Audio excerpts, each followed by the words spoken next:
All right, coming up next, we have a very inspirational session.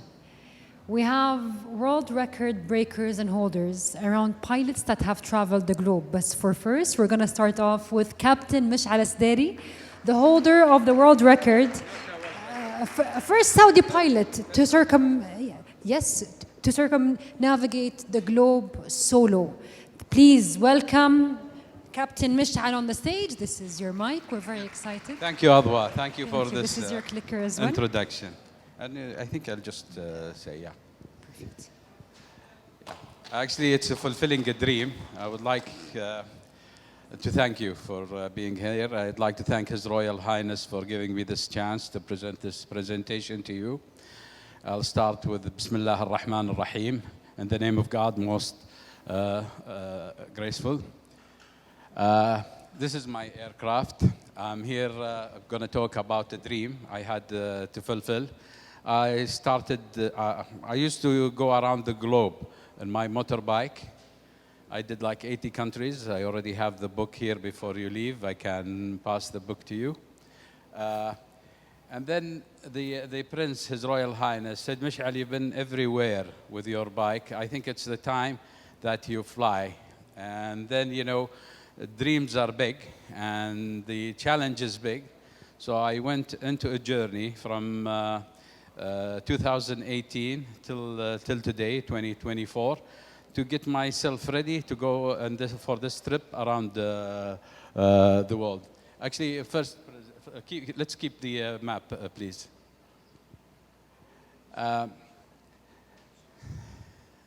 Motorbike? There's no bikes here. No, the books is there. It's all in the books. I brought it to give it to hand it over, actually, Your Highness. So I started learning. I've got my PPL in Denver, Colorado. As the Prince told me, it's the best place to take your license. Then I took my multi-engine. Then I took my instrument rating. Then my commercial. Then again, I took them again in the States. I took the instrument rating in Coeur d'Alene, Idaho. Then I took my commercial multi-engine in Bellingham, Washington State. The idea of this trip, actually the whole learning for me to get into the flying is to do this trip. It was in my mind because before I was want to do it on the bike. I did most of it on the bike. Then I said, no, I'm going to do it now to fly all over. It's a challenge. And it's good in your life to have a challenge and you try to beat that challenge because it puts you always on the edge and make you very sharp. So the idea came to me in November last year to do a trip.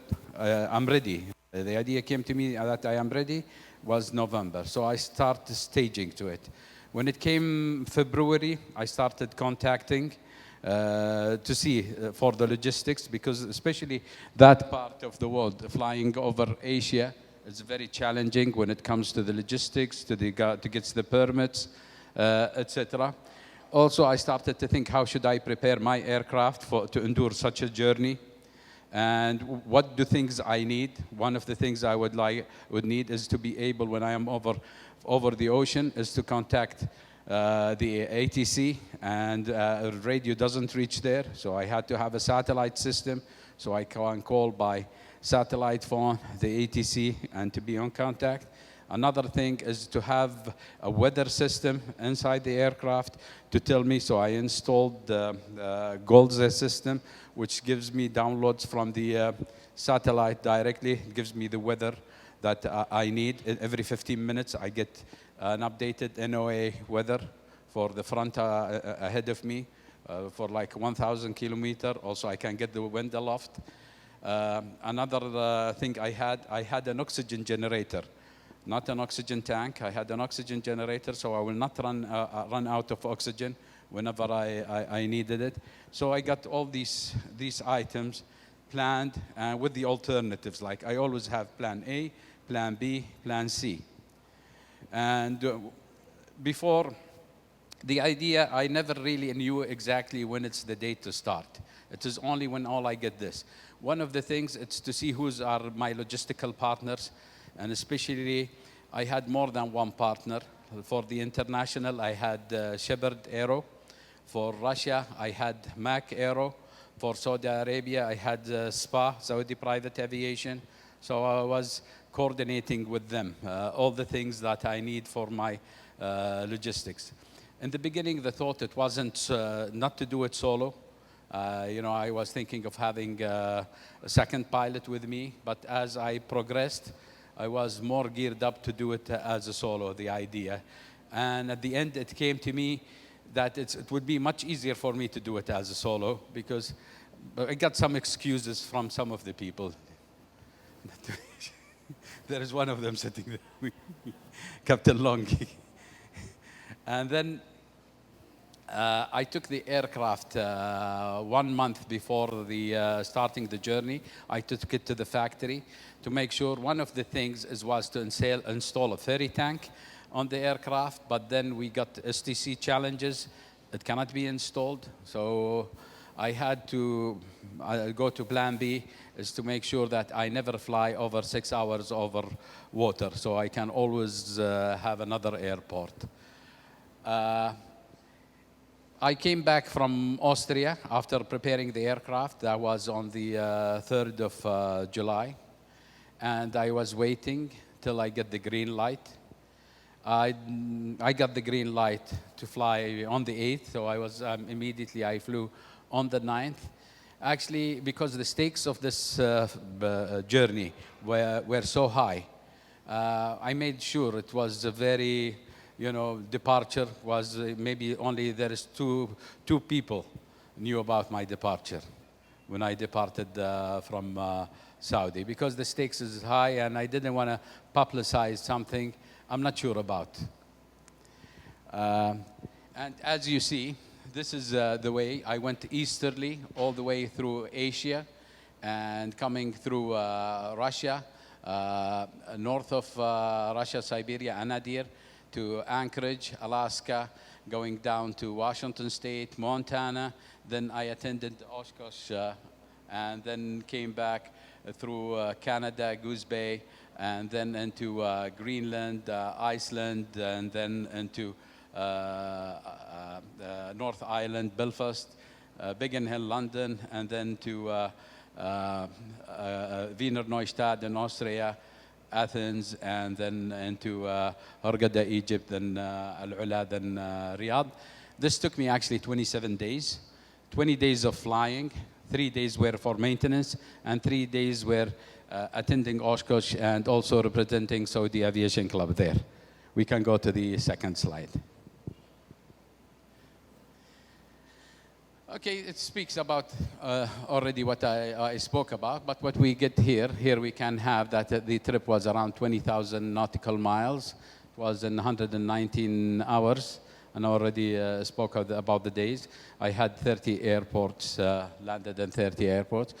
Some of the days I had to do 2 legs. Most of the days I did 1 legs. Other than I had 1 stop in Anchorage because I had a problem with avionics. Had 1 stop in Bozeman, Montana. I did the 100 hours service for the aircraft. And then I had another stop in Wiener Neustadt to check up the aircraft before heading home, return of the journey. After that, next slide. Okay, so I've already spoke the route, as you said. The permits that I had, the aircraft, the logistics, I've already spoke about these. Next slide. And this is also, this is just to show you what they did. It was around world solo complete circle around the globe, Diamond DA-42, that was my aircraft. It's a multi-engine. Usually the speed would be around 16,000 feet. It would be around 176 knots. Ceiling of the aircraft was 18,000. The single engine ceiling is also 18,000 feet. Okay, and we can have the next slide, please. As I went into Oshkosh, I had an article written for me, a Saudi pilot stops in Oshkosh. This is maybe one of the longest flights to them. I've already covered 12,000 nautical miles to reach Oshkosh. And, I was pleased to represent my country, my fellow pilots in Saudi Aviation Club, and to meet with them because also we were promoting for this event, Sand and Fun. Next slide, yeah.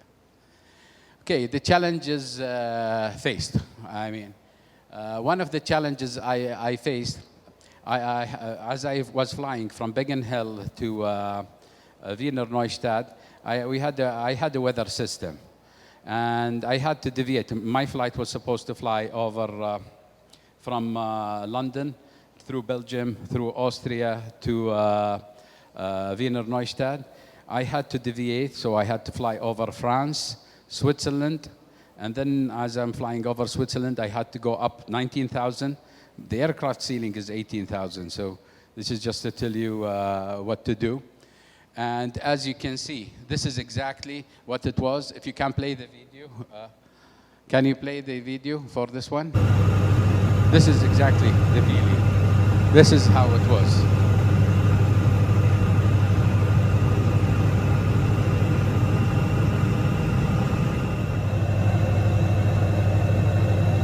As you can see, I can hardly see the engine.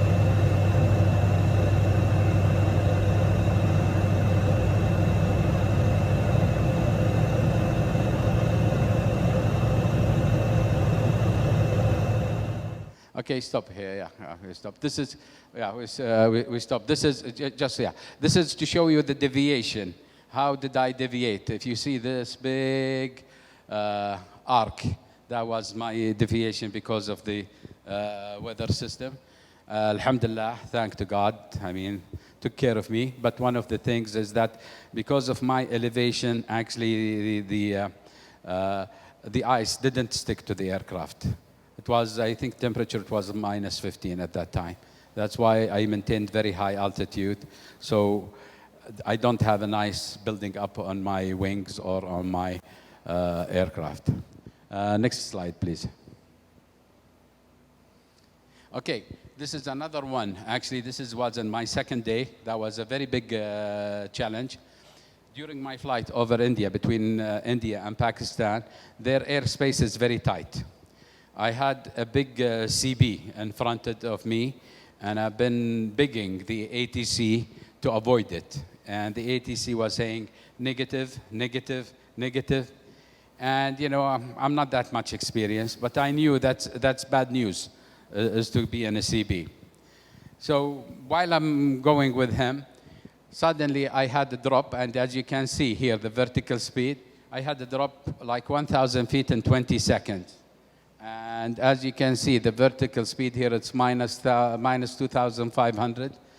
And kicked up a training that I took in Kissimmee in Florida. It's called unusual attitude and upset recovery. So I remember there is two things to do, is to load or unload. So I just unloaded the aircraft, went down with the downdraft, and tried just to keep flying in the plane, and not to struggle with what's going on. The speed, actually, it's played. I have the video later if you want to, can show it to you. It's played all the way from 150 to 100 knots in less than 20 seconds. Luckily, I was able to divert south and get out of this weather system. But lesson learned. Forget about the ATC whenever you have a CB. I mean, lesson learned. I mean, that's for all pilots. If you have a CB, just get out, run away. Next slide. Yeah, one of the things when I took my aircraft in Austria, one of the things I had the continental navigation system in the aircraft. I upgraded it to the international, and I asked them to install it for me. It came in the invoice. It was installed. But it seems they didn't kick it in. And that's my responsibility as a pilot. I should have tested the system myself and not rely on what I've been told to. So as I was going from Russia, I flew actually from Anadyr. Maybe I'm the only one who did it this year, to fly from Anadyr to Alaska, from Siberia to Alaska direct. When I put the map, actually I had nothing on my map. I don't see any airport. I was supposed to fly to Nome. I was supposed to land in Nome. And my alternative was Anchorage. I had an IMC condition in Nome. Ceiling was 800 feet. But because I had no charts, I didn't know where Nome is at that time because nothing in the map. Luckily, the ATC came to my rescue. So they fictored me all the way to Anchorage. Also, I have my standby, my iPad, which also was a good help. And I landed 2 a.m. in Anchorage. This day, I flew 12 hours in one day. I kicked up myself with the oxygen, which I had the generator, so all the time I was having with the oxygen. Yeah, okay. Yeah, next slide. This is just to show you. This is my iPad. This is me, and I'm looking at the iPad. There is nothing on the screen before in my aircraft. And that's the situation, nothing, blank. And that's why I had to have a one-day stop in Anchorage to fix the avionics. Yeah, this is actually, here. This is the flight itself to Anchorage, landed. Okay, this is the challenge phase. And let's play this one. This is just 1 minute. It will show you all the airports I landed, one after one, in 1 minute.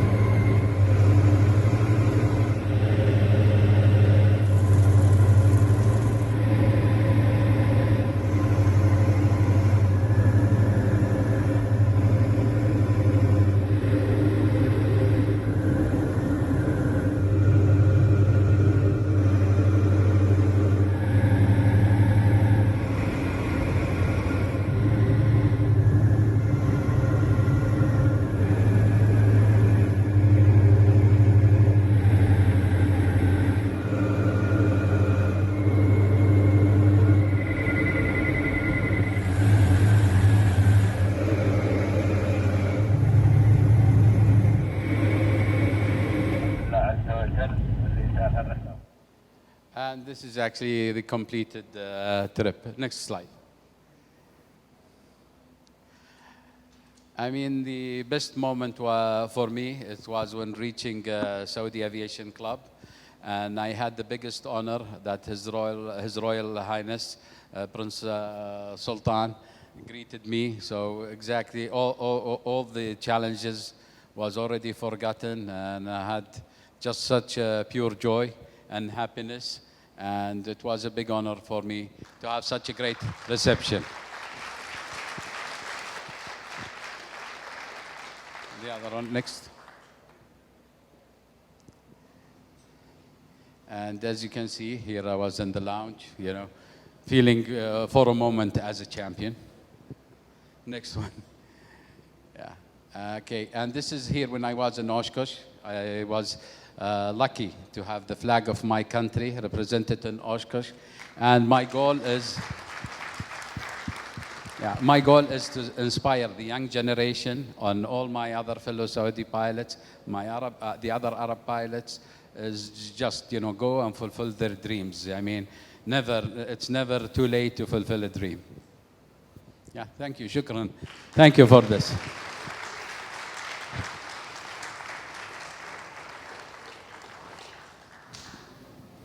Thank you so much, Captain Mash'al. Yes. Your Royal Highness, I think you had, it was beautiful to see that greeting when Captain Mash'al first arrived. And Captain Mash'al, I love seeing especially the entire details of the challenges. And you had the graphs of every flight. It was beautiful to see. Yeah, I'm glad you liked it. It comes from... طيب, thank you very much. I want to welcome الشيخ خالد الثاني والشيخ مروان بن محمد بن راشد مكتوم طيار معنا اليوم. سعيدين فيكم. وسمعت انه عندنا لو تقومون ترحبون بالناس الله يسلمكم. شيخ خالد. وعندنا حقيقة من أهلنا من الخليج، منطقة الخليج، حوالي 45 ضيف الحمد لله، ولهم ضيوف هذول جاي يساعدونا يفزعون معنا. ثاني شيء I want to speak to مشعل. You know, I would never think about doing a trip like this. And I want to give you a comparison. Your trip was how many days? 1 week? Actually, طال عمرك, it was, in reality, calendar days, it was 26 days. How many days? 27 But days? because I crossed from east to west, I got 1 day came to me. So I had actually, when I slept in Petrovilovsk, it was a Saturday. And when I slept يعني in how many Anchorage, days? Give me a number. 27. 6 of days were stops and 21 days of flying. So next time I want to advise you on a much better deal to go around the world.